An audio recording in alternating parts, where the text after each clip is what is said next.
English, okay. But again, mix phela ne-English. Phela we have international viewers. Makuhambeka ngoJoji uhambe waya. And I'm so nervous. Easy. This one is already started. Already started? Okay. Does your watch work? Yeah. Okay. But When the hour is, okay. that one is about to switch off. Oh, okay. No, it's fine. But how to check it?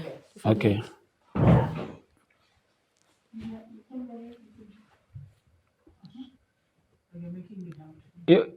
It's on this record, ne? Yeah. Oh. Okay. If on your is not straight, ne? Askis, but the phone it's not like straight. But meaning for sunshine. I mean, It's his thing. The tripod. It's not good. it's not bad. Yeah. Because when I tell you, you're in the middle. No, it's fine. Yeah.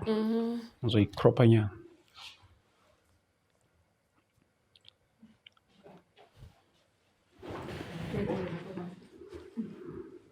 Ready? Thank you. Yeah, sesingaqala. So right. Okay. Yeah. Siyabingelela igama likaJesu Kristu waseNazaretha. Thank you so much for tuning in, and I'm your host ST Dlamini. Siyabonga kakhulu ke bazalwane for taking your time ukuthi nize yoba nathi la ekhaya. Ngiyazi ukuthi things like this, it takes money. You buy data, you pay Wi-Fi, you know, even the device that you are using, you bought it. So thank you so much. We are very, very, very much appreciative for that. Siyambonga kakhulu ke uNkulunkulu. I know KZN is in the house, Eastern Cape, Western Cape, Gauteng, Mpumalanga, Northwest. Yo, siyabonga bafowethu, siyabonga kakhulu. Don't forget ngomhla ka-30 sizobe siseKagiso lapha na next week Kagiso Hostel. But before we get straight to the heart of our conversation, can we just pray as kuyinto yethu yala ekhaya njalo ukuze yonke into esiyenza la njengoba nazi nani ukuthi asizenzeli thina kodwa senzela yena lowo esiphilela yena. Udumo lukufanele Nkosi, siyakubonga uNkulunkulu wethu omuhle egameni likaJesu Kristu waseNazaretha. Sibonga ubuhle bakho uNkulunkulu empilweni zethu egameni likaJesu Kristu waseNazaretha. Siyabonga Moya Ingcwele sesikhona ukuzokhuluma kule ndawo. I pray my Father even for our guest today, uNkulunkulu wethu engcwele ngegama likaJesu. I pray my Father each and every word ezophuma uNkulunkulu kubona namhlanje egameni likaJesu Kristu waseNazaretha. I pray my Father uNkulunkulu namandla lonke izwi lizophuma emlonyeni wabo namhlanje uNkulunkulu wethu engcwele. I pray it becomes more influential, oh God, to your people in the mighty name of Jesus Christ. We pray, mighty Father, this is not about trends, oh God, making our names. uNkulunkulu wethu engcwele, kodwa Baba wethu namandla ukubuyisela udumo kuwe egameni likaJesu Kristu waseNazaretha. Siyabonga Moya Ingcwele in Jesus mighty name. Amen. Amen. Siyabonga. Babazalwane ngiyambingelela. So Nova Steve John. Sawubona. Ngicela ukuthi nikhululeke nje nibe right. Ni right? Saphila. Ake nithathe nje ngathi nje asikho e-studio, sisesontweni sihleli, no one is recording, njalo. Ngiyambingelela nonke egameni likaJesu. Kuthiwa ladies first, ake ngiqale ke ngapha namhlanje bazo-introduce ke bazalwane bami one by one ukuze nazi ukuthi lo usibanibani, lo usibanibani, lo usibanibani. Bese sivele singena enkulumweni yethu namhlanje. Ngiyazi ukuthi our time might be limited, kodwa sizozama ukuthi yonke into siyikhulume, ikakhulukazi lokhu okubaluleke kakhulu. Angiqale khona ngapha on my far left. Sis, Yasibona baba nje. uyaphila? Ngiyaphila. Siyambonga uNkulunkulu ukuthi sikwazile iHarrisburg namhlanje lapha eGoli. So hamba wafika. Kwabaqala ukubona babona bani sis namhlanje? Babona uPuseletho Nyati. Wena kunokusenza ama interviews lapha eCherries. Namhlanje senza wena uqobo. Siyabonga kakhulu sis. Puseletho. Yebo baba. Esuthu. Msuthu. Yamadoda umsuthu qhumizela. Ngiyazama. Siyabonga kakhulu. And then ke eduze kwakhe ke ndizomkhumbula futhi naye bazwana sakusamenza interviews lapha namhla silapha kokuphi lapha la kunomvuselelo khona kokuphi Khalanyoni. Khalanyoni. Yes. Sabingelela sisi. Sanibonani. Niyaphila? Ngiyaphila. Siyaphila kakhulu. Yes. Sisibani? Igama uHappy wakantshingila. Siyabonga siswami. Siyabonga. Thank you so much. And bese siba nomama masebingelela. Yes, awona. Niyaphila? Ngiyaphila. Siyaphila kakhulu mambani. Umama Mthoko Msiya. Oh yes. Siyabonga kakhulu mama. Ebese ke number nensizwa ke la number 9 safe. Siyabingelela kakhulu my brother. Sabina phela sithunjani. Siyaphila kakhulu mfethu. Siyaphila. Yes my brother. Ngoba qala ukubona Uthabiswa kaMsimanga. good. Yeah. Thank you so much. Bazalwane there is a man of God. Sike sazama ukumema kwasho ukuthi ke busy mbambe phansi phezulu kodwa ke one day uyogcina efikile ke naye la namhlanje sasithi hayi no it's fine noma kungesezanga kodwa ke siyobathola bazokhuluma on your behalf ngenxa yomsebenzi omuhle wenzani sizokhumbula abazalwane sake saposta nangomsebenzi omuhle lapha einkundleni zokuxhumana umsebenzi owenziwa by the man of God prophet uKay Mthethwa olaphana eFree State eHarrismith uNkulunkulu uyamsebenzisa ngendlela emangalisayo bazalwane ngezinto ezihlukahlukene emphakathini ebandleni nebody of Christ njalo bafowethu ngicela uvele ngiqale ngawe siswami uProphet Mthethwa he is one of the great men that I respect kakhulu. And uyazi naye mhlambe nje let me just say this nami khona la ever since I met that man izinto nje things just changed so siyambonga kakhulu uNkulunkulu ngaye so besilokhu simzama ukuthi ke sizoba naye la e-studio ke sixoxe about indlela uNkulunkulu amsebenzisa ngayo emphakathini njalo nasebandleni nje lika Kristu at large. Ngifuna ukuthola ke this thing njoba nikhona lapha ebandleni lakhe umfundisi about his ministry njalo ngiyazi ukuthi there is countless of testimonies and when we went nokuwakhava njalo mhlawumbe ukubuild up nje the foundation if you were to explain ministry yakhe umfundisi uMthethwa ubungathini ukwakhela umuntu isithombe ekhaya. Okay, Baba. Oh, thank you for the question. Umfundisi Mthethwa arrived 2015 Harrismith. I remember very well because I introduced Happy Nami. Okay. Okay. And then ever since then, I believe that my life changed forever. Because nambe ngiphila nje impilo right nje yabona njengomzalwane but not having a relationship with Jesus. But whenever I started attending his church, he preached about Jesus and my life changed. Kangizabona ukuthi ayilento yaJesu yaphile kukhona uJesu yaphila. And kakhulu baba Mthethwa when you can check ushintsha the youth kakhulu youth ayilandayo kakhulu the youth akafuni ukuthi youth igcine seyenza izinto ezirong. I remember when I first came to church wasitshela nje ukuthi akujolwa esontweni. I was shocked. Ngangazi mina ukuthi mawusindisiwe awujoli. Yabona beyitshela no you just accept Jesus and yabona abantu bayenza babiza abantu bazi ngaphambili bengiya without any understanding yokuthi yini salvation. But when I came to Charis I started to see progress empilweni nami impilo yami ishintsha after baba ashumayela ngesalvation ukuthi the way you speak changes about you, everything about you changes. Akusukuphela ukuthi uyangena esontweni uphume kodwa yonke into ngawe iyachintsha, the way you dress, the way you speak, everything about you. Mabathi even your mind is renewed. That's when I saw ukuthi salvation kanti inzima kanje ngoba ngivengishitshela ukuthi salvation ukuthi ke phula seeds I'm born again yabona kanti no it's more than that. More beyond that. More than that. Yes, beyond that. You have to pray, you have to maintain by fasting, you have to have a relationship. Yes. So when I met Prophet K. Mthethwa, I remember I attended because I was very active, active youth. So I attended my services on Saturday. So we went there. Wayesifundisa a lot. Even namhlanje angiwakhohlwa lawo my teachings because wayesitshela ukuthi we must respect people. must not undermine people, must babone endleleni, treat everybody the same. At no musindisiwe, you must have love. Yes. Uthanda encourage about the fruits of the spirit, that you must have love, you must be kind, you must help. Uyabona na uthanda ukunikeza bogogo anikele. That's how you show love. At not only umzalwane uyamcheck, leyo nto ngisayibambile namanje uhlezi angibuza how do you keep up, because every time mangambona 3 weeks andule ngithi sisi ukuphi, it's because bamfundisi wayesifundisa and yahlala ngaphakathi. It became rooted in us that we want to follow his footsteps, because sibonile ukuthi iyaphila when we check his life. Baba is doing a lot in Intabazwe. Ishintshile nje Intabazwe ngenxa ukuthi kufika ubaba umfundisi imithetho.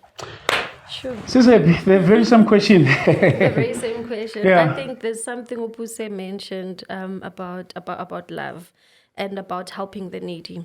I think from my side, one thing that I took the most after Obaba Wetu, it's helping, going all out and helping the needy, helping people.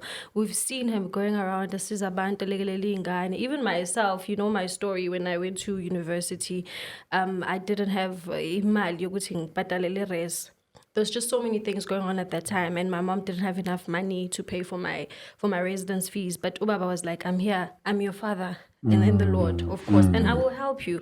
And he did exactly that. I was able to okay, fine. After registering, I got indawo yokuhlala, and not just that. Miss Banning, I had friends whom he was also assisting, also from church. Not just that, from grade 12. Ever since I met him, ever since I knew him.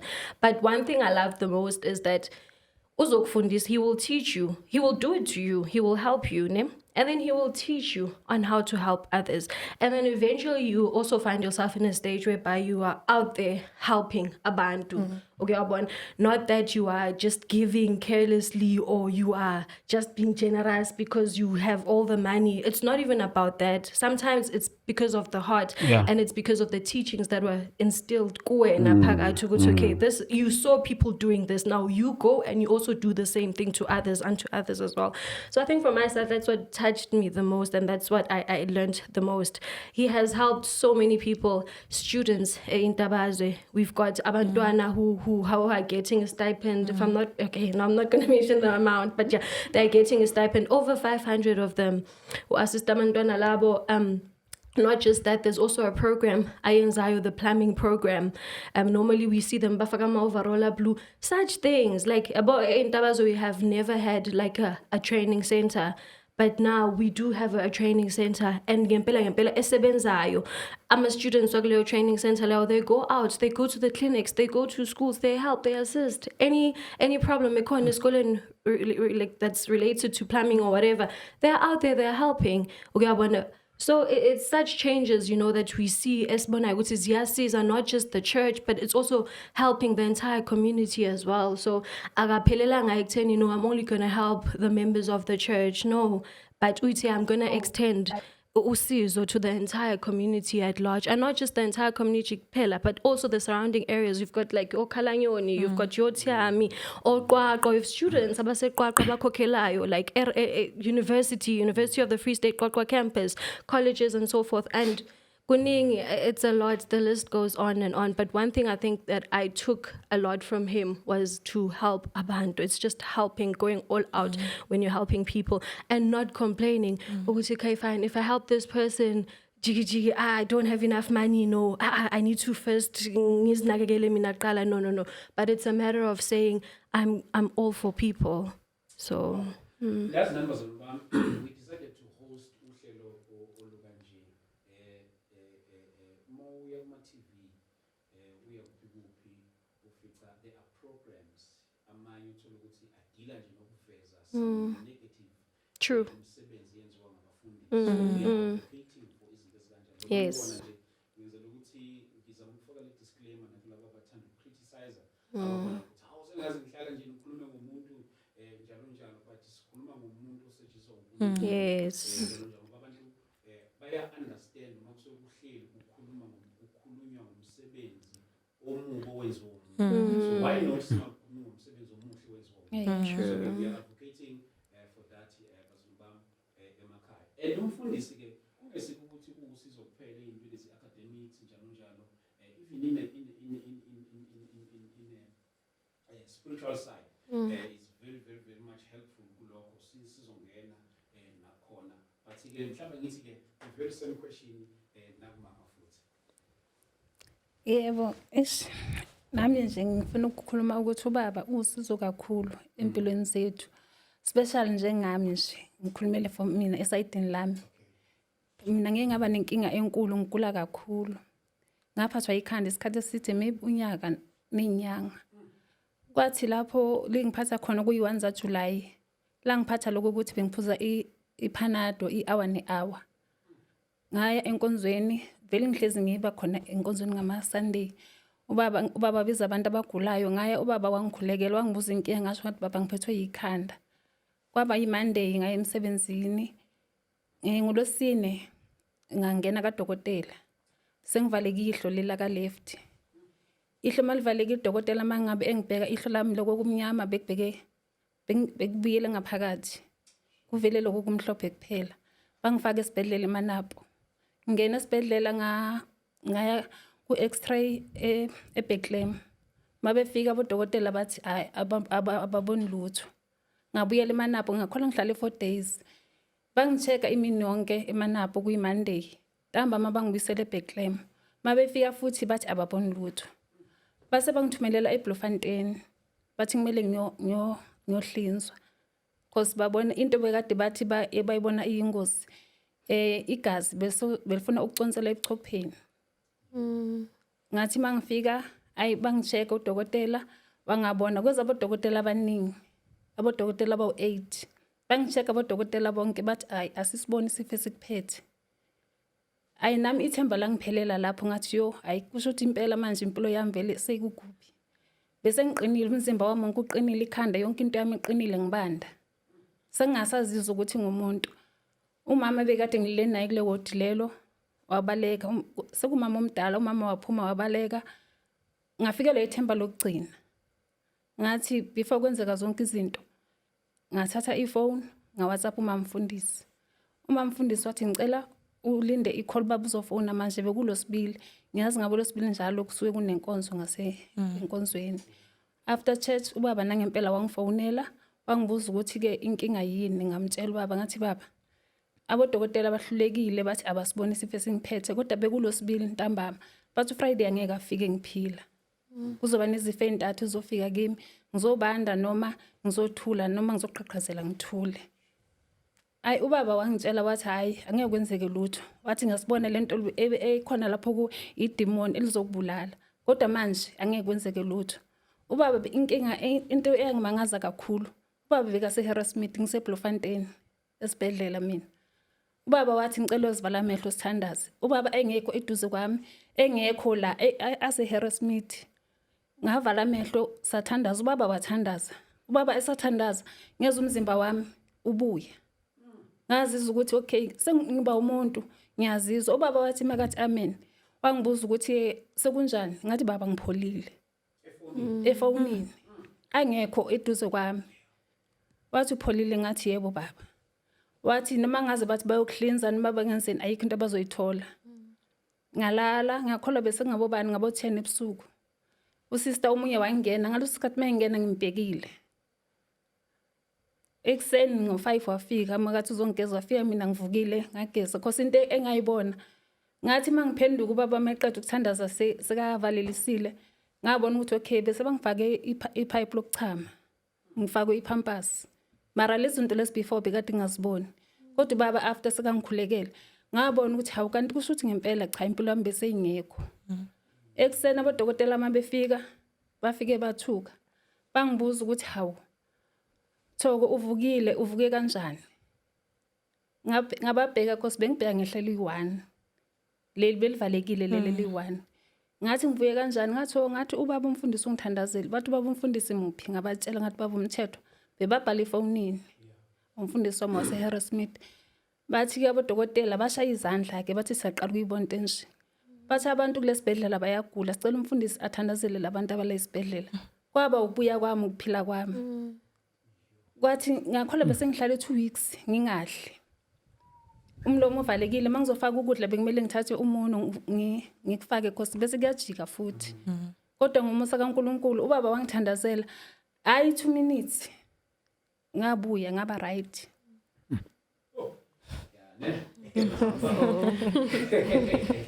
Things like this is what is unbelievable. It's what is unbelievable. Siyambonga uNkulunkulu ngazo kakhulu. So nang uze studio. Because kuphela ngifuna ukumisa khona nje bazalwane. Yes futhi. Hey baba sithi siyabonga lombuzo. Manga define ubaba ngathi is a man of character and a man of change because ayikho into angayikhuluma mayicede ingenzeki. Yabo njengoba sinathi sibantu abasha there are things umfundisi asitshela zona ukuthi if you want to succeed in life ungayenzi lezi zinto ezikanje yenza lezi zinto ezikanje uzokwazi ukuthi uphumelele.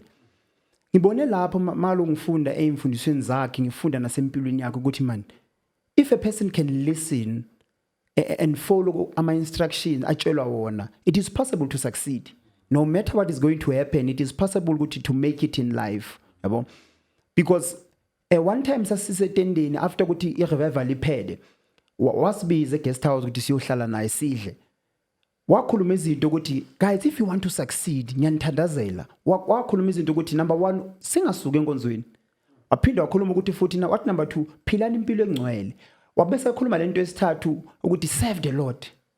What is serve the Lord? That's why ngabona ukuthi man no man kukhona into uNkulunkulu ayenzayo ngumfundisi. Ngabe senyafunda nami babo esithi ukuthi if a person efunda komunye umuntu asabasihambele phambili you will be able to ukuthi ukwazi ukusebenzela uNkulunkulu noma ukwazi ukuthi uphumelele empilweni. Ngoba manje ezinye izinto engisifunda kuyo ukuthi consistent in everything. Yonke into ayenzayo uyayenza futhi uyayenzisisa. Sisebi imention ukuthi ubhadalela abantwana ezikolweni uyabasupporta yonke le nto le enye into futhi ukuthi nangasemnikelweni ngifundile ukuthi no akacomplain angeke akusulo umuntu angeke ukuthi ayikho uzokunikeza ngaleso sikhathi leso futhi ungusizwa ngaleso sona leso sikhathi leso ngifunde lapho ukuthi masingaye nathi masingalandela le ndlela azenzayo sizokwazi ukuthi uNkulunkulu asiphumelelise one day. Because if sisilandela le ndlela asifundisa zona sizobona ukuthi no hayi ukuthi ustrict kakhulu but usuke efuna ukuthi asicoce outside the street yabo ngoba nami ekufikeni mina ensindisweni ngifike sengi experience some of the things ezikhona emhlabeni ukuthi no man lezi zinto lezi are not good for us and futhi angeke futhi zisiphilise ngabe I remember bokuyi Tuesday yashumayela ngalelanga lelo ngasibuza ukuthi lo mfundisi wakuphi ufike kanjani eHarrismith le ntshumayelo yakhe angijwayele mhlawumbe ngijwayele abafundisi abanye bashumayela kodwa ngithi le makashumayela ngathi ay there is something different about umfundisi lo mangifike ekhaya batshela bathi hayi wena mina sowucedile kanthotsetsa hawo ke hayi man ngiyabatshela ukuthi no man khona ehlukile and mina sengifunda ukukhonza khona ngadecide from that day ngoba imfundiso engayifumana lapha even today zisangimaintainile la ngiyakhona I'm still maintained ngoba ngambona uNkulunkulu ukuthi uNkulunkulu uyakwazi ukumphakamisa umuntu uNkulunkulu uyakwazi ukuthi angapholisa noma ngabe iziphi izifo. Yebo baba. Why futhi likhulu ukuthi sikhulume about izinto ezenziwa uNkulunkulu kumfundisi kini kuphela. Ngifuna ukubuza la ngiyazi ukuthi umfundisi is one of the great men gifted in the area of healing and deliverance. Mhlawumbe awusidwele nesithombe eyintweni ezinye okwayibona esontweni not wena kuphela but nabanye abantu abangekho la mhlawumbe on their behalf izinto okwayibona uNkulunkulu esebenza ngomfundisi lapha esontweni. Prophecy. Yo baba accurate prophecies baba ya prophesy. My actually into manje believe it. Because after 2 days or after yenzeka exactly as I should. I've seen abantu abaningi bezibazo testify since I'm dealing with testimonies. I've seen abantu abaningi bezibazo testify ukuthi bengasindiswa ngokusindiswa ngangikhona nje because ngizwe kuthiwa khona umfundisi okhona mangifika ngalalela wangiprophesya wangitshela ukuthi ngizothenga imoto athi ngithengile imoto ziyafika vele bezibazo declare imoto zabo ngokuthi nje akhuluma izwi. Hey, and then I remember this other one umama wathi professor wathi there's money that is coming to you. Mama wayemangela tha kanjani imali athi I'm seeing it, money is coming to you. I know ukuthi you are not expecting anything but I'm seeing miracle, money is coming to you. Yeah, again imali uyeza zo testify tha azalana ngiqala ukubona into nje athi ngisathi ngimangele ya click. Athi ngisathi ngimangele ya click ngiyakhumbula bebe ngisimbambe ngaleyo phrase there. Why shocked na ukuthi vela aphi leyo mali exact as the man of God prophesied. So yonke into ekhulumayo I believe it. I don't want to lie. Believe it. It comes from God. Believe it. True. Happy yazi ukuthi umfundisi unokwenza neyinkonzo imvuselelo njalo. Mhlambe ke sesingasabukeli nasesontweni kuphela. Even nangaphandle nje kwasesontweni uthola mhlambe uyile somewhere njalo. Mhlambe iziphi lezinto ongathi nje ukwayibitness wena nje uqobo lwakho ozibonile zenzeka kwabanye abantu. Abantu abangaphandle ne. I think for me imfundiso mengikhuluma ngemfundiso I have a friend of mine. She stays in Durban ne? And then she came only once. And then if I'm not I don't remember ukuthi baba wayepreacha ngani but she will whenever we talk mina naye she will always tell me ukuthi yo yazi ukuthi umfundisi wangifundisa ngokuthi until this day lento it helped me because impilo yami I don't know uthi shintshile uzovela nje ukuthi impilo yami from there on yavile nje yashintsha imfundiso from the word of God ukuziphatha self control ukuziphatha kwakho as umuntu wesifazana usemncane ukuyabona there are topics for example esingakhona ukuthi sikhulume ngawo like emakhaya but when you find like a pastor a real man of God who will be able to address such esontweni ukuyabona ukukhuza because some of us angisho ukuthi sidelela abazali bethu ukuyabona but you find ukuthi we overpower abazali but you find ukuthi abazali whenever bekhuluma asimameli ukuyabona until there is that one person ozokhuluma nawe and eventually that person will bring you back to your senses ukuthi hayi man kodwa ngathi angisahambi kahle ngendlela eright ukuyabona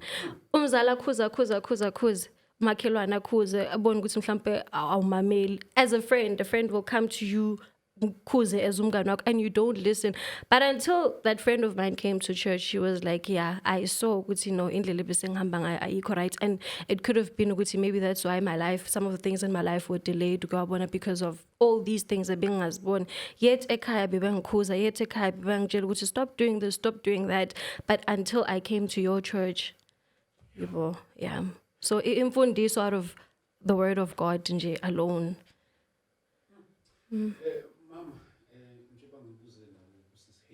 mhlambe ngibuzele nje ezinye zezinto okwazibona uNkulunkulu ezenza ngomfundisi nakwabanye abantu ziningi kakhulu izinto mina engike ngazibona uNkulunkulu azenza ebantwini ngoba umfundisi ziningi ngoba la sihlala khona mina angihlali ngasentabazwe ngihlala ngasemahulukwini ngama Sunday phoma transport ezazusilanda kushuthi baningi abantu abanenkinga engibazwayo manje sebajabulile basho ukuthi ukuya kwami kwababa umthethwa ekhaya lami kushintshile mhlambe besilamba sihlupheka ubaba uyabapha abantu ukudla ayenza izinto ezinhle abantu manje basho ukuthi ayi nabantwana bethu emakhaya sebayalawuleka nami nje ngiyimi abantwana bami nabantwana bangamantombazane ngumama ngihlala nabantwana bangamantombazane abantwana bangamantombazane baba yinkinga mhlawumbe ngithola ngama weekend into engiyibonayo lapha yana kodwa ngithola ukuthi abantwana bami bayalawuleka ngoba bayezwa bayasho ukuthi mangabe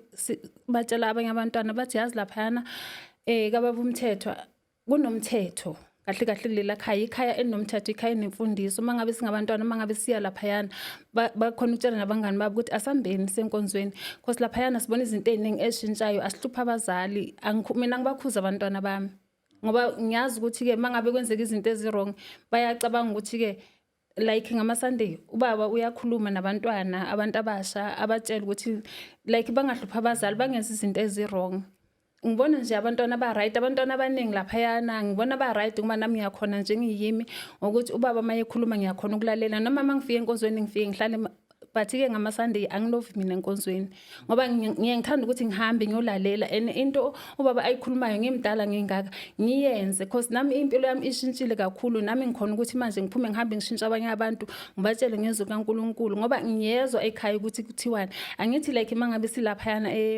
enkonzweni ukuthi sekusekhaya lethu lapho esikhona ukuphila khona. Ngikhona ukubatshela abantu noma ngigibele eTaxini ngikhona ukubatshela ukuthi lapha yana impatho yakhona injani. Ngicela ukuthi sihambeni soyibonelani ngibanikeze amafoni ngithi ngicela ningifonele noma nginifonele mina sihambeni nizokwazi. Sengibona abantu baningi bayasizakala nasemsebenzini thola ukuthi ke mangisebenza emakhishini ke mina. Mangisebenza nogogo womlungu mangisebenza naye uthole sengimtshela ngoba umfundisi. Ngithi yazi mina ubaba ungenzele izinto eziningi sengikhona ukuthi ngihambe ngifike ngitshela abantu ngoNkulunkulu kubenjena nje ngiyambonga kakhulu baba uyinto enkulu kakhulu empilweni zethu ushintshe izinto ezinkulu kakhulu ebantwini. Baba nje ngithanda ngayo lapha emakhaya ngiyabona ukuthi ngenza sure ukuthi izinto ezinhle senza sure ukuthi ningofakazi bami and niyazi about over thousands and thousands of you are benefiting from this platform. So siyambonga uNkulunkulu nangane ukuthi nesithemba eyintweni esiziletha la. For the fact ukuthi yinto isivelele la asimemi noma bani because we are edifying the church. So more details aphe umfundisi and kuneneyinkonzo futhi ezilandelayo azovela ama details ukuthi kuphi kunama revivals akhona yazi ukuthi mhlawumbe ngaba ukuthi kanti kanti useduze ubungamazi namhlanje ke uzokwazi kangcono futhi OST yes angazi ngoba nomunye usisi la ngiyabona lapha epage ngathi kube khona umzalwane wakhulekelwa efike ngiyabona nje ithombe lapha epage esontweni ngathi bebolile. Yes. Can you tell us more about lo mzalwane loyo? I wish back home yes. Unfortunately akakhona nguza ke but ke prophecy yakhe yo It was very powerful. it was very powerful yo because this wayebolile nje umzimba wonke nje bangathi abheka izandla nenyawo phansi kwenyawo angakhona ukuhamba bamlethe nje bamphethe bamsiza bafika bamhlalisa la baba wamthandazela ke bese ngikhohle nokusho ngithe professor ngithi healing Yeah, and deliverance yo accurate yabona healing uhleza athandazela abomama even through the phone. I remember one time na uke washumela somewhere ku radio station and then people were coming to testify ukuthi yo ngangihleli ngilalele kuphela izwi kodwa ngipholile manje ngithe ngizogibela ngifike eHarrismith ngifuna ukutestify ngibonga uNkulunkulu ngaloko angenzele kona. So the same thing happened to the lady unaye she was invited by one of the brothers esontweni mayifika naye ke wayinenkinga leyo ke angekho right uyasho naye ukuthi uyo besekabona ukuthi impilo yakhe nje seyiphelile nje nasa bese kaphila nje ngomusa nje ukuthi akusanathemba but after baba prayed for her akuthathanga nesikhathi esiningi akuzange thathe nesikhathi esiningi ngoba ngizathi 3 days or wafika wamthandazela nje wathi you are healed. And she was so weak. She was so weak the way bengisho ukuthi Yeah. bebamphethe beza nabe kangakhona but wakhuluma izwi nje lodwa kuphela futhi unestyle ngoba because uyazi not style but uyazi ukuthi abantu banokuthi bangakholwa makathiwa healed. So afika kini athatha amanzi abuze ukuthi bani wathekile noma linzepha abuze hey by the water yebo let's take this water drink this water. I've touched the water and I've prayed for it drink it. Yaphuza makathi ukuphuza stand up and go. Umuntu yasukuma hamba gijima simangala ukuthi umuntu ufike bambambile engakhona ukuyenza lutho umzimba ubhlungu yabona angekho right sisilo skin sakhe was not right you And can I even think- check. And I think another thing he always emphasizes ukuthi it is God who heals. It's not Pastor Mthetho, but it is God He doesn't who take the heals. glory, yeah. He never takes the glory all the time. Whenever he's praying for a sick person, I want to show that it's God who's healing the person, not to Pastor Mthetho. So, Yes, good. Ngibe sengivala lapho. Yes. yeah Okuwitnessile nakwabanye abantu nje. yabona mina baba sithi engikunesile ngumfundisi kakhulu is healing. Kunabanye abantu singakhonza sonke sizenkonzweni but uthi abanye abantu abagula uthi ababuka nawe ubona ukuthi awu la ngeke kusenzeka la that's true. uzondlula lo muntu noma ngabe seyinini. But if another time umfundisi afike nje abathandazele kube into engathi into elula uthi no man you are healed believe God you are healed so uphilile yabo ngoba nami ngiyangenelela kulabo bantu umfundisi ke wabathandazela baphila because ekufikeni kwami ensindiso nganginenkinga yokugula nginenkinga ye nose bleeding like nobody's business since ngisazalwa because mangiloku ngizalwa ngibe nale nkinga yabo nose bleeding ngahamba udokotela ngahamba inyanga ngaze ngafaka ikhiya ngafaka intambo kwathi kuzothula but kuleyo process zonke lezo zinto lezo nose bleeding just continued. I remembered one day ngangano speed in such a manner yokuthi khona amabhakede asekhaya amanye kathi sawa negazi ngathi ngizibuka lamabhakede ngizibuka mina ngabona ukuthi no I'm not going to make it ngaze ngaye esibhedlela ngifike esibhedlela odokotela banginika ama-ice bangawabeka ekhanda banganginaka ngiyakhumbula kahle ngaba nalo but bengihamba naye say no man let's go home.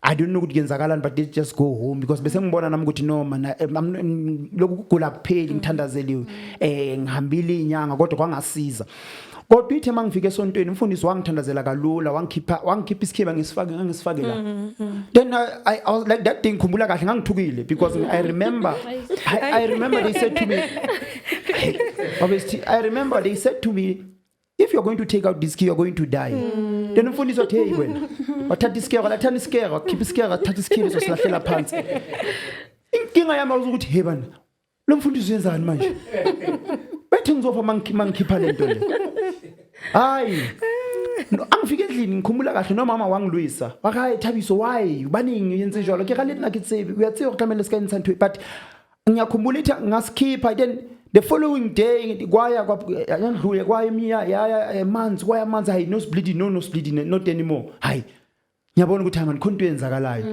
I'm being healed here ngabona lapho ukuthi no man uNkulunkulu uyaphilisa ngambona lapho ukuthi no uNkulunkulu uyakwazi ukuthatha umuntu uyakwazi ukuphilisa umuntu no matter ukuthi abantu seba decide ukuthi no lesi sifo sokuthatha mfethu ngeke usaphila yabo ngeke usaphila. I remember khona ama months andlulile past a few months ngiye ngagula just for 3 days very sick very sick ngahluleka nokuya enkonzweni ngihluleka ukusuka embhedeni ngihluleka ukudla.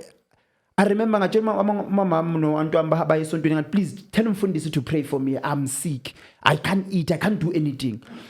I remember antwamba mafita wathatha iskipa waya naso esontweni umfundisi wasithandazela okukhona naleso skipa ngisigcokaka babesithi umfundisi antwamba mfita wafona kayi ukuthi sawurapelletsi kasangirapelletsi then ithe makundlula ilanga elilandela because I couldn't go to angikwazanga nokuya esikolweni ngalela kulawo malanga la I could not go to school. I was like no man I can't go to school because I can't walk ngiyezwa nami ukuthi no even walking is not okay the weight is yehlile. I was very sick but man ithi abantu amaqeda ukusho njalo akami ukuthi sawurapelletsi kakayi hasangirapelletsi kuyatsiba sokulungile sokulunge yonke into ithi abantu amaqeda ukusho lawo mazwi lawo akundlulanga more than 3 days babesithi ngabe sengikwazi ukudla ngabe sengikwazi ukuthi ngisukume futhi waphinda wangifonela ntambama wathi hey my brother unjani ngathi ayimfundisi ngiyaphila ngathi athi buyile esikolweni namhlanje ngithi yabafundisi bengile esikolweni ngathi how do you feel ngithi hey ngizuzwa ngiphilile manje lokho lobo buhlungu bekubuza emzimbeni abusekho ngabona ukuthi woman of God uNkulunkulu emsebenzisa through healing no matter what because singa testify ngabantu abaningi esibonile ukuthi uNkulunkulu ubasizile through the man of God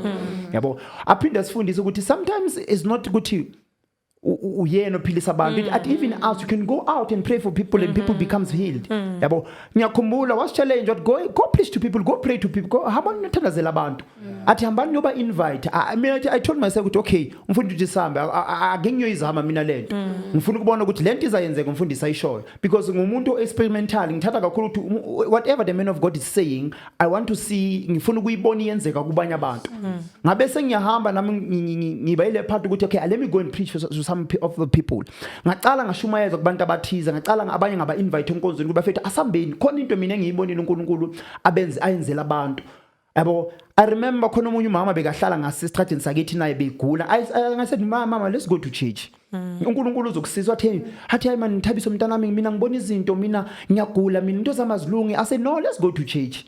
I remember one day wavetani wavuka wathi hayi Thabiso mhlanje niya nawe esontweni sahamba ithi makabuye umfundisi wamtshela ukuthi mama uyagula and inkinga yakho ilena le how I was like how lo mama lozathi ngicocela umcucu mina ngicocela umfundisi lento ayishoyo ngabona lapho ukuthi uNkulunkulu umtshele zonke lezi zinto lezi ngabe sengibona lapho ukuthi uNkulunkulu uyekwazi ukuphilisa umuntu wamphilisa from that day ngafakazela ngaze ngabona ukuthi uNkulunkulu ngempela nangu umphilisile umuntu nangu mama uyaphila namhlanje uright akanankinga akasaguli njengasekucaleni sayakwazi ukuzihambela sayakwazi ukwenza yonke into yena ayifunayo.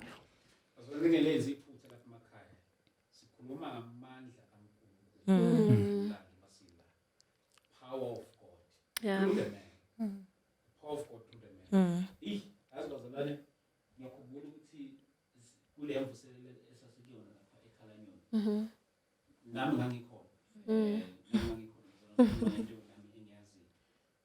many miracles took place lapha Yeah. ngikhumbula nje ukhuluma umama owayengakhona ukuhamba kahle efikile lapha emvuselelweni maybe mhlawumbe ngingangawakhumbula wonke some of the miracles ngoba mfundisi ziningi inkonzo njengoba sizongena nakule mvuseleleni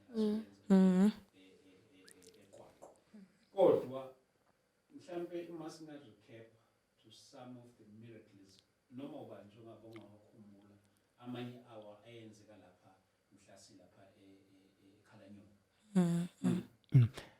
Mina baba esithi ngikhumbula kwakukhona umunye usisi wayeyisithwele pregnant. It was more than bosokumi 10 months angakwazi ukuthola umntwana. Ngiyakhumbula umfundisi aprophesy ngaleyo nto athi no kunosisi khona la kuninkinga yesibeletho. Weza lo mntwana I remember weza lo mntwana umfundisi wamthandazela. Ithi makaqeda kumthandazela lo mntwana I remember umntwana wazi wathi uzo ama labor pains. Kuyinto eyenzeke instant. Wathi uzo ama labor pains. Umfundisi wathi no ngicela ngigade lo mntwana ngoba angateta khona manje. If you remember that. Ngathi mangimbheka ngathi hey bo. Nanga umuntu uzodedela enkonzweni. I was like hey. Ngempela I remember that kuleyo mntwana lo ngabona ukuthi hey nanga uNkulunkulu ngempela uyakwazi ukumsiza na umuntu ezibini kusokudlula isikhathi sakhe sokuthi ngabe sakamtholele umntwana afike sokuyi 10 months is something else nokufa bese ngibona ukuthi nokufa mhlambe kukhona la if lo muntu akadeti kusemanje. I remember wazo wakhala umntwana wakhala inyembezi ngabona ngathi yo uNkulunkulu uyakwazi ukuphilisa umuntu thina kungabi indaba yalutho nje amphilisa umuntu sibone nathi ukuthi hey this is God, this is not a man of akusisona isandla somuntu lesi akusona akusukona umuntu lokho angakwenza yabo ngoba amandla kaNkulunkulu babesithi yingakho nasezwini eshilo ukuthi by his stripes we healed yingakho sikwazi ukuthi simbone uNkulunkulu ekwazi ukuthi aphilise abantu.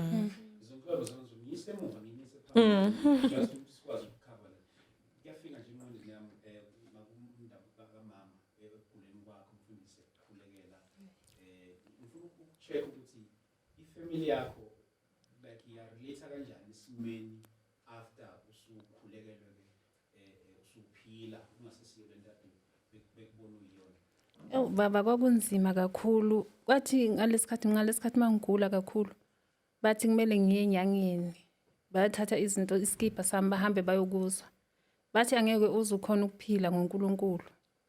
Mina ngabatshela ukuthi ngizophila ngoba ezinye zezinto njengoba ngikhuluma manje ukuthi ngangifake amapipe omchamo ngifaka ipampers but ngangakuzwa ngithi lokho bengisaba nokukhuluma ngiyaqala ukukhuluma namhlanje ngoba bebangihleka basho ukuthi ngizofa. Kwathi ke after ngiyakhola 2 weeks ngibuyile esibhedlela ngiright sebangibona ukuthi ngiright baqala bathuka ke bamangala ukuthi hayibo kanti ngempela uNkulunkulu ekwazi ukuphilisa umuntu.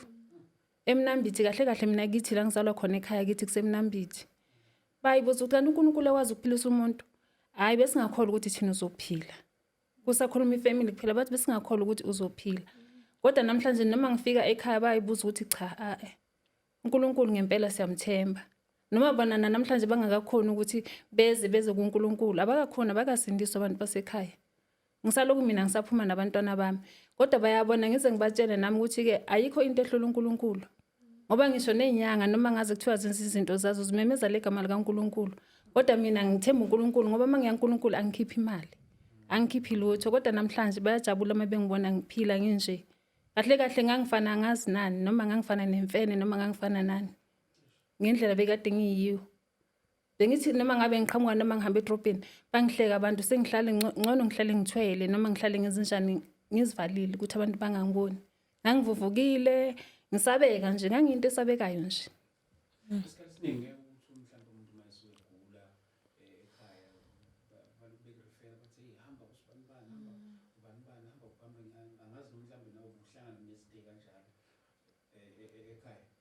babesho njalo kodwa ngasuke mina ngithi mina ngasuke ngathemba uNkulunkulu. Kwathi noma eguleni kwami ngibuyile elokho esibhedlela abakekho wakweza wazongibona. Since ngayihlalela nabantwana bami mina ngasitshela enhlizweni nami ngathi mina ngithemba uNkulunkulu. Since kusukela lokho namhlanje akekho umuntu wakwathi ke mina ngiyile umuntu mhlambe babe ngikhathalela ngangikhathalelwa uanti basemzini. Bangifonele ke bangibuze ke ukuthi hayi unjani. Kodwa nje mina uNkulunkulu wangiphilisa. uNkulunkulu wangiphilisa kakhulu eguleni kwami futhi ngiyasho ukuthi ke ngabe mhlambe akusuNkulunkulu ngoba kwathi noma ngabe ubaba engikhulekela after mangibuya ngazizwa ukuthi okay kusho ukuthi kusho ukuthi bese ngihamba. Kodwa ngazizwa ukuthi ngiyabuya ngoba ngathi ubaba mayeqeda ukuthi amen mangibuza ukuthi nginjani. Ngathi uma ngidraya ngeside. Ngathi mangidraya ngazizwa ukuthi okay ngumuntu. Ngathi kanti ngifake nepipe lomchamo ngabe sana ngadonsa ipipe ngaleso sikhathi. Ngathi ngifake nepampers ngalikhipha ngasukuma ngihamba ngafaka idustbin bese ngasakwazi ukuhamba. That's deep.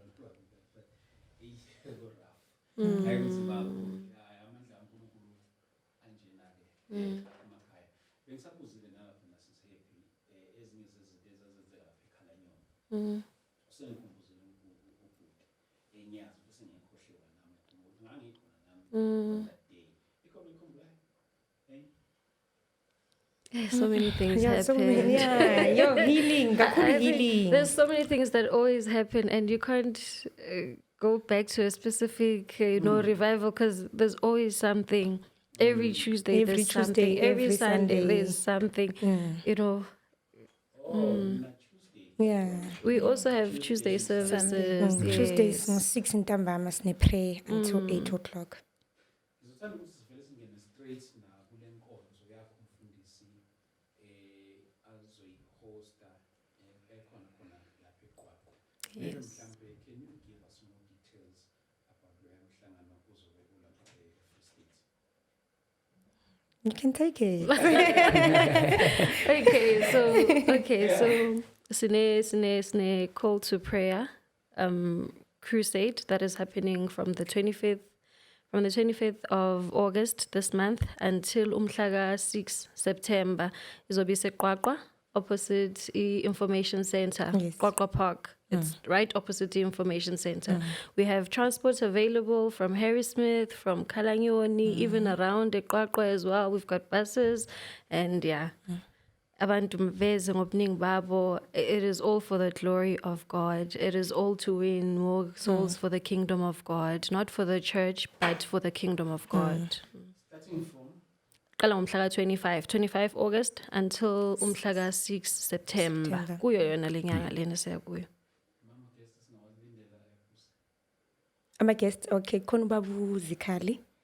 Khona nobabu Ora le yeah, khulela. ubaba Garuhulela, Dade Skiti, yes, Bishop Skiti, khona nobani futhi?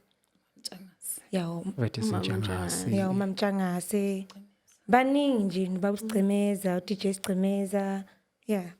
ngiyazi ukuthi ey'ngozi zakho umfundisi enye into ehlezi ametshe ngayo cause ngiyazi ukuthi ayipheli imvuselelo engaministeranga engashumayelanga engathandazelanga njalo njalo. I think mhlampe singayifaka nabe-emphasi leyo nabantu mhlampe kuthenele ukuthi kwabadinga ama-prayers they can also attend the revival ukuze lezi zinto esikhuluma ngazo la bazibone in practical bakwazi ukuthi bazi-experience even kwanakuqo. Mhlambe niyakhona uku-accommodate abantu abasuke kudeni. Say mina Definitely. Eastern Cape. Yes, definitely. Ngiyafisa ukuza njalo njalo. Niyenza kanjani uku-accommodate abantu abasuke kudeni? We seen a poster. I think uzo display poster here too. There's a number on our poster that you can just dial in if you want to come and you want to sleep over. Just let us know, and we were willing to accommodate anyone. Or ozobe etusuka kutuyeza.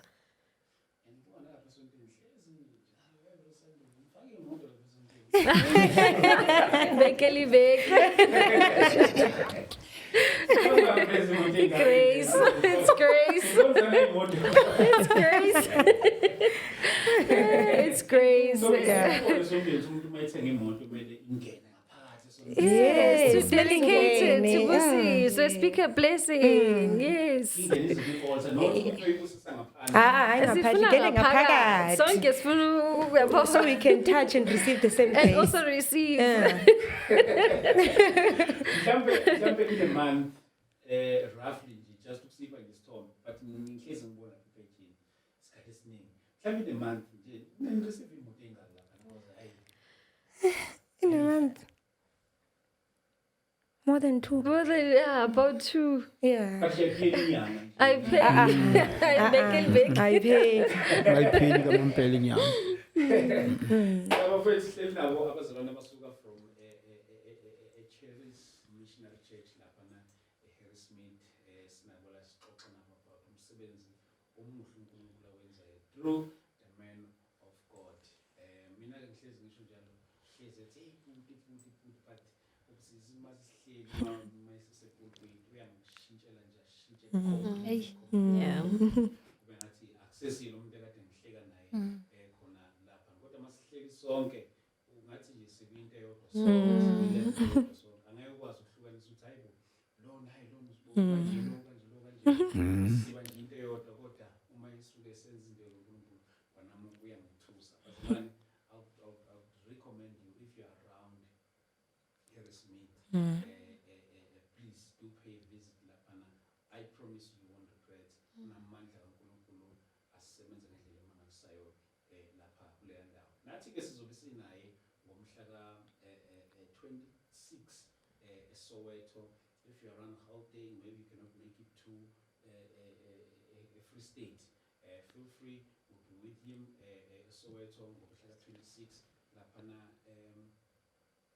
eMidlands Zone 6 inside Nkojane Primary School. So we'll be with him the whole night. So mshawuthi kusukapi, please do come. We'll be with him laphana zokuthandazela abantu njalo njalo. Niyazi ke nani we specialize ngeenkonzo ezisiza abantu not ama entertainment. So please do come ke bazalwane ngoba siyobe sisonke. Kodwa ke nathi siyaya laphana eQwaqwa laphana emvuselelweni ngomhla from 26 Yeah. to E6 zika September 26 August to E6 zika September. But bazalwane ngathanda ukuthi nenamba mayikhona mhlawumbe singayisho kwakhona khona la abantu ukuze bakwazi ukuthi kube lula because yazi ukuthi abanye abantu uyibhale very easy ukuthi afunde into okanye ayicinge.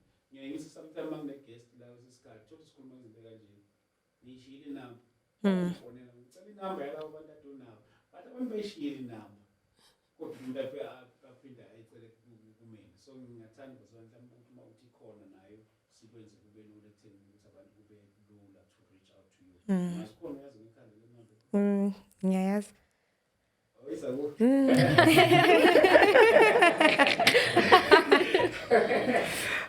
Bazalwane mawuthi ke useyivezile mawuthi akayibambi nangu umuntu komele umuntu wesicala ngoba umuntu akaphenduli.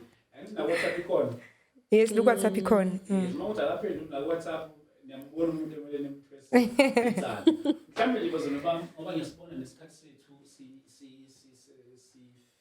siya ngasekugcineni. Ngingathanda ukuthi mhlawumbe sivale kanje before uzoshiya nenamba for abazalwane ukuthi bakwazi ukuthi bathi reach out to you. Mhlawumbe nje ngiqale ngawe mfowethu your closing words njengoba sesifike ngasekugcineni isikhathi sala ekhasi very limited. Lokho nesiqalaza lapha.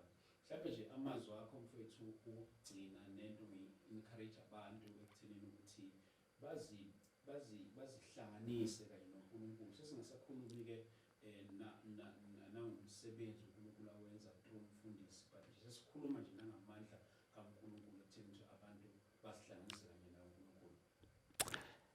Emina basithi kunezwi lapha kaNkulunkulu elithi munye umoya yinye inkolo munye uNkulunkulu. Kukulawa amazwi ukuthi na there is only one God who can save a man and his name is Jesus. Uku-encourage abantu emakhaya is to say to them uNkulunkulu unamandla ukukwenza konke futhi uNkulunkulu unamandla ukushintsha sonke isimo. Ngiphinde futhi ngisho kubantu ukuthi na let them tarry in prayer because that's where the answers come from. Umuntu othandazayo umuntu ongeke amdoubt uNkulunkulu umuntu othandazayo, umuntu owaziyo ukuthi zikhona impendulo kuNkulunkulu. To encourage the church, to encourage abantu abasha, to encourage umuntu omdala ohlele ekhaya osonga mhlambe unyaka asafuni ke enkonzweni, mhlambe saka discourage. Mina ngithi ukuthi umthandazo uyasebenza. Mina ngubonile ungisebenzela nakuyo umuntu okholwayo emthandazweni. I will encourage loyo muntu ukuthi no, go back to prayer, go back to God. Hamba umfuna uNkulunkulu, hamba ukhala kuye ngoba uNkulunkulu uyabeza abantwana bakhe mabakhala. Ngengingakho nasezweni kaNkulunkulu athi Moses ngikuzwile ukukhala kwabantwana bami. Wabese kaya baphendula, wabese kaya bakhipha ezweni laseGibhithe. So if nathi sibantwana bakaNkulunkulu, we need to cry to God and say uNkulunkulu naku kunje, naku sicela ukuthi uNkulunkulu sisize kanje, uzokwazi ukuthi asisize uNkulunkulu.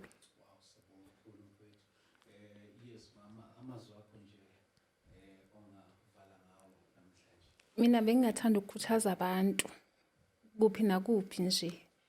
Njengoba kuzoqala kuba nemvuselelo nge-25 ukuthi unasiphi isifo esikuphethe emzimbeni, noma ngabe yisiphi, noma ngaze kuthiwa usakwazi ukuhamba, noma ngaze kuthiwa besolahlile ithemba.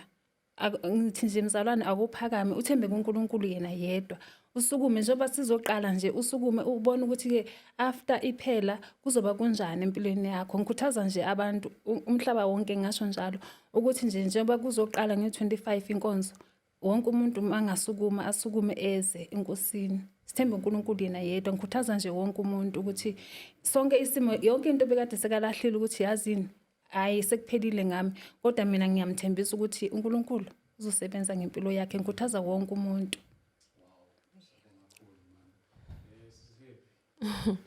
Okay, I think from my side, nje, it's to say, seek first the kingdom of God, and everything that you want, everything that you think you need will eventually follow you. Serve God with all of your heart, wherever it is or wherever it is where God decided to plant you. Seek God, serve the Lord with all your heart. Make searches and find something to do. Find something, even if it's cleaning, mopping the floor, weekends, wash my faster. Find something to do. And I show everything that you do it is in one accord. It is all aligned to what God wants for His kingdom. It is to benefit the kingdom of God, and everything that you need, everything that you want, eventually will follow you. That's how we get blessings as young people.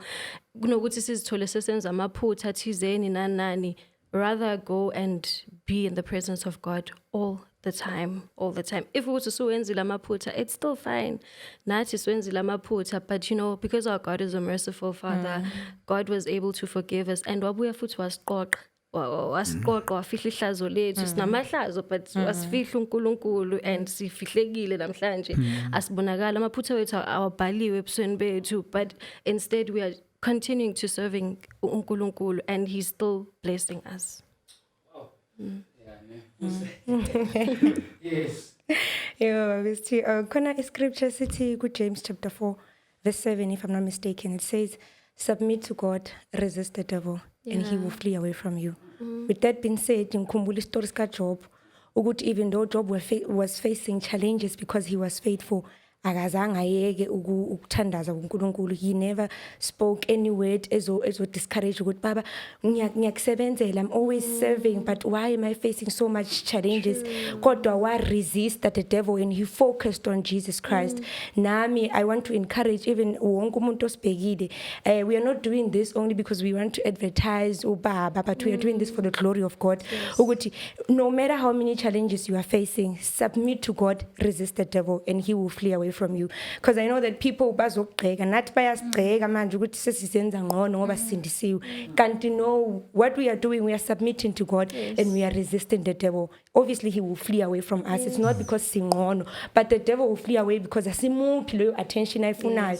Masithi siyathandaza makufika ama challenges, asiwabheka ama challenges, but what we do, we put our concentration on Jesus so that Jesus will fight our battles. That's what we do. So I would also encourage people, when you submit to God, He will fight for you. You will not be discouraged ngokuthi umuntu uzothini. Angeke uzuyeke ukuya esontweni because khona umzalwane ogqekile ngalokho nalokho, but you will know that I'm not doing it because of people, but I'm doing it for the glory of God. That's how the devil will flee away from you. Cool. Thank you so much for coming. Mhlawumbe nabakubafisayo ke ukuxhumana nomfundisi abanye ngiyazi ukuthi we have audience so mhlawumbe kwabafisayo nje thina ukuthi ngiyafisa ukufika kodwa ngisuke ekudeni mhlawumbe arrange kanjani inamba bangakhona ukuthi bayicontact ukuze benze ama-arrangements. Okay, inamba yasebenza ku-WhatsApp. They can also call it at 078 369 0151. Ngiyayiphinda futhi. 078 369 0151. Siyatholakala futhi no Facebook, siyatholakala futhi no YouTube. TikTok as Yeah, well. no TikTok ni account Charis Missionary Church Harrismith. On Yes. TikTok, it's Charis Harry Smith. Charis Harrismith. Bazalwane, siyabonga kakhulu for coming. Thank you so much.